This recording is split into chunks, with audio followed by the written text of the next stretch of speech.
remercie pour votre présence à cette capsule vidéo destinée à l'installation de votre ligne téléphonique IP, aussi appelée ligne Internet, en utilisant votre téléphone conventionnel. Nous allons maintenant vous expliquer comment brancher les diverses composantes entre elles. D'une part, vous avez votre modem Internet qui pourrait ressembler à ce modèle. Il s'agit ici d'un modem câble Motorola qui est habituellement livré avec le service Internet de Vidéotron.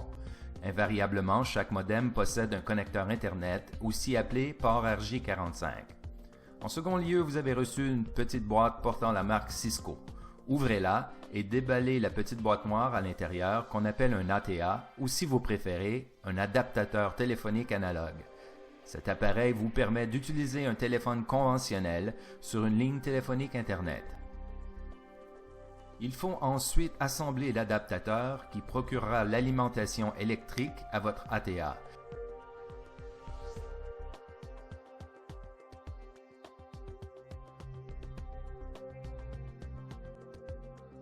Il s'agit à présent d'enlever la pièce protectrice faite de plastique translucide et de la remplacer par la pièce avec la fiche électrique, comme ceci. Glissez la pièce jusqu'à ce que vous entendiez le clic. Branchez maintenant l'adaptateur dans une prise murale et insérez ensuite la fiche électrique dans le connecteur. Votre ATA est maintenant sous tension et il est prêt à être utilisé. Profitez-en pour enlever la pellicule de plastique qui recouvre les côtés de votre ATA. Ce boîtier comprend deux ports RJ11 analogues pour brancher vos téléphones. Un port RJ45 identifié en jaune pour brancher votre ordinateur, votre portable au service Internet et un port RJ45 Internet identifié en bleu sur lequel vous allez brancher le service Internet provenant de votre modem. Il faut ensuite brancher le câble réseau bleu qui est fourni entre le modem et votre ATA. Pour ce faire, branchez un des connecteurs dans le port bleu Internet de l'ATA. Branchez ensuite l'autre extrémité du câble bleu dans le port RJ45 du modem. À chaque fois que vous insérez un connecteur, assurez-vous d'entendre le clic.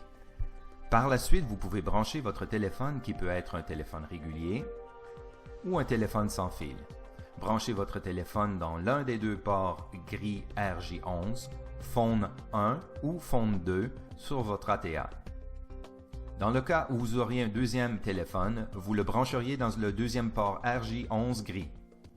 Utilisez le port RJ45 Ethernet identifié en jaune pour brancher votre ordinateur ou votre portable au service Internet.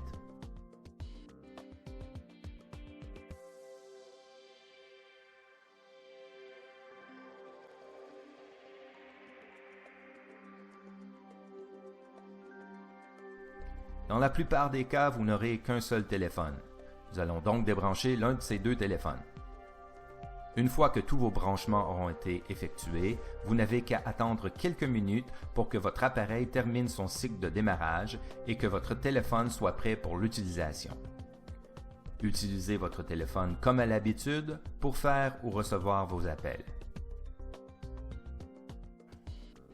Vous utilisez peut-être un routeur pour créer un réseau sans fil ou distribuer le service Internet. Si tel est le cas, branchez simplement le modem dans le routeur et votre ATA dans l'un des ports disponibles de votre routeur.